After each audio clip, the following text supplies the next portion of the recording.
बिस्मिल्लाहिर्रहमानिर्रहीम। क़ाल अल्लाहु तबारक व तआला फ़िल क़ुरआनिल मजीद वल फ़ुरक़ानिल हमीद वला तत्तबिउस्सुबुला फ़तफ़र्रक़ बिकुम अन सबीलिही। मुहतरम व मुकर्रम नाज़रीन किराम, अस्सलामु अलैकुम व रहमतुल्लाहि व बरकातुहू। जैसे कि आप हज़रात बखूबी जानते हैं कि अब नए साल की आमद है और 2024 ख़त्म होकर के 2025 कल से शुरू होने वाला है। और इस दौर में नए साल को मनाने के लिए अलग अलग तरीके इख्तियार किए गए हैं। बहुत से सवालात, इश्कालात और शुकूक व शुबहात हमारे दिलो दिमाग में हैं, हमने कभी उसको जानने की कोशिश नहीं की। आइए हम आपको बताते चलें कि नए साल को मनाने का आगाज कहां से हुआ। आप जानते हैं कि मुल्क हिंदुस्तान और दीगर ममालिक की एक नेवी फोर्स होती है जो समंदरी जहाजों पर होती है, काफी अरसे तक वो समंदर के दरमियान रहते हैं। तो इसी तरह 19वीं सदी की बात है। 19वीं सदी में रॉयल नेवी ग्रुप का एक गिरोह समंदर के दौरान काफी अरसे से अपनी जिंदगी गुजार रहा था। और आप जानते हैं कि समंदर के सफर और समंदर के अंदर चलना, समंदर के अंदर सफर करना कितना मुश्किल होता है और वो सफर कितना पुरखतर होता है। वो सफर जिस्म और बदन को थका देने वाला होता है। लिहाजा इन्हीं मुश्किलात और मसाइब की वजह से, इन पुरखतर सफर की वजह से नेवी के वो तमाम नौजवान 19वीं सदी में उस सफर से बेजार हो चुके थे। अब बेजारी को दूर कैसे किया जाए, लिहाजा उन्होंने अपनी बेजारी को दूर करने के लिए एक नया तरीका निकाला कि उन्होंने अपने घर वालों के बर्थडे मनाना शुरू कर दिए, किसी की शादी की सालगिरह मनाना शुरू कर दी और इसी तरह कभी क्रिसमस मना लेते, कभी वीकेंड मना लेते। इस तरह से नई नई चीजें उन्होंने ईजाद की, नई नई चीजें जो है उन्होंने मनानी शुरू की ताकि उस सफर की बेजारी और थकावट दूर हो। अब हुआ ये कि ये जब सिलसिला चलता रहा और जितने भी त्योहार थे, जितनी भी चीजें थी, सब वो मना चुके, तो अब उन्होंने नया काम ये शुरू कर दिया कि जानवरों तक की बर्थडे मनाने लगे। किसी के कुत्ते का, किसी के बिल्ली का बर्थडे वो मनाते और इस तरह अपनी बेजारी वो दूर करते। एक रोज हुआ यूं कि 31 दिसंबर को जहाज के तमाम काम करने वाले एक जगह जमा हुए और जमा हो करके उन्होंने राय मशवरे से ये बात कही कि देखो आज 31 दिसंबर है और कल से नया साल शुरू होने वाला है, क्यों ना हम ये 31 दिसंबर को खुशी के साथ गुजारे, इस रात के अंदर मौज मस्ती करें। लिहाजा उन्होंने 31 दिसंबर की रात जश्न मनाने का फैसला किया। अब जश्न मनाने के लिए उन्होंने अपनी बोट को सजाया, उसके अंदर लाइटिंग की, शराबें उन्होंने जमा की, शराब जमा करके उन्होंने 31 दिसंबर का साल मनाया। 19वीं सदी में इसकी इब्तिदा हुई। उन्होंने जो है 10 बजे तक के शराबें पी और जैसे ही 12:01 हुआ, उन्होंने 12:01 पर एक दूसरे को मुबारकबादी देना शुरू की।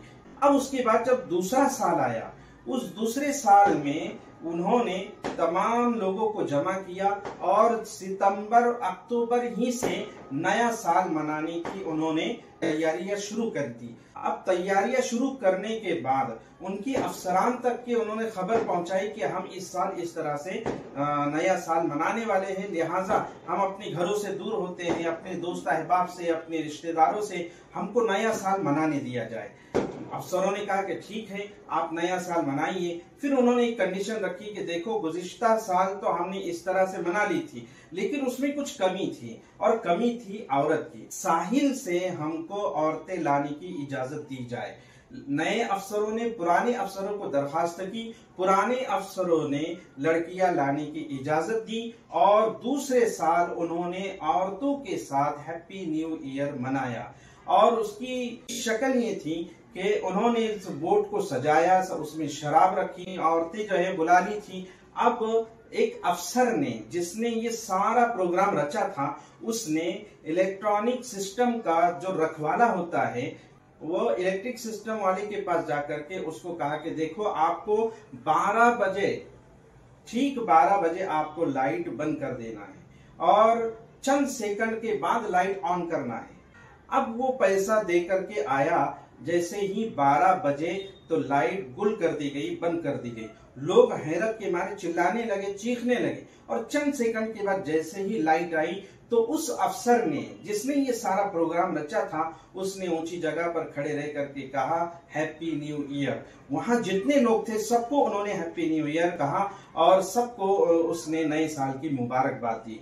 ये सिलसिला चलता रहा और आज के दौर में हैप्पी न्यू ईयर इसी तरह से मनाया जाता है कि रात 12 बजे लाइट गुल होती है और वो जो सिलसिला शुरू हुआ था वो हमारे नौजवान लड़के और लड़कियों तक के पहुंचा। पार्टियां मनाई जाती हैं, बड़ी बड़े जो है शराब खानों के अंदर हमारे लोग पहुंचते हैं, पहुंच करके वहां लाइट गुल की जाती है। फिर नौजवान लड़के और लड़की एक दूसरे से मिलते हैं, एक दूसरे के गले मिलते हैं, लाइट आने के बाद एक दूसरे को हैप्पी न्यू ईयर कहते हैं। ये तो था हैप्पी न्यू ईयर की इब्तिदा और उसकी हकीकत। अब आते हैं हम अपने असल मकसद की तरफ। क्या हैप्पी न्यू ईयर मनाना जायज है?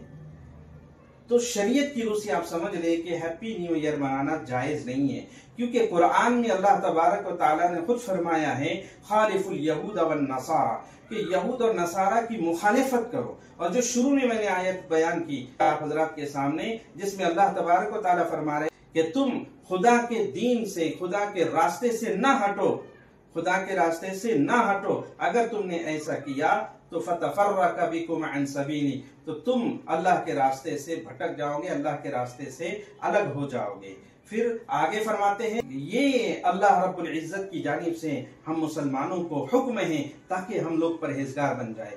इस आयत में खुल करके मुखालिफत करने की और इन बुरे रस्म रिवाज को खत्म करने की, इन बुरे रस्म रिवाज में न पड़ने की, इन बुरे रस्म रिवाज से दूर होने की हमको तालीम दी जा रही है। बहुत सी अहादीस मुबारका हैं और आयतें हैं जो हमको इस बात की तालीम देती हैं कि अल्लाह तबारक व तआला ने जो हुदूद व कुयूद हमको बताए हैं, हमें उन हुदूद व कुयूद में रहकर ही हर त्यौहार हमको मनाना चाहिए, हर खुशी हमें मनाना चाहिए, हर गम हमें जो है शरीयत के दायरे में रह कर के मनाना चाहिए। ये अल्लाह के रसूल सल्लल्लाहु अलैहि वसल्लम और अल्लाह तबारक व तआला की तालीमात है। मैं एक बार फिर कह दूं, हैप्पी न्यू ईयर कहना, उसकी मुबारकबाद देना, होटलों के अंदर जाना और मगरिब और यूरोप के तौर तरीकों पर मनाना, बरतानिया के तौर तरीकों पर मनाना बिल्कुल भी जायज नहीं है।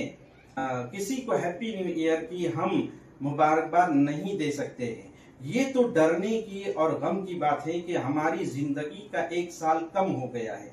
अब हमें एक प्लान बनाना चाहिए कि आने वाले साल के अंदर हम किस तरह से अपनी जिंदगी गुजारेंगे, इसके मुताबिक हमें गौर फिक्र करना चाहिए ताकि अल्लाह ताला हमसे खुश हो। व आखिर दावाना अनिल हम्दुलिल्लाहि रब्बिल आलमीन।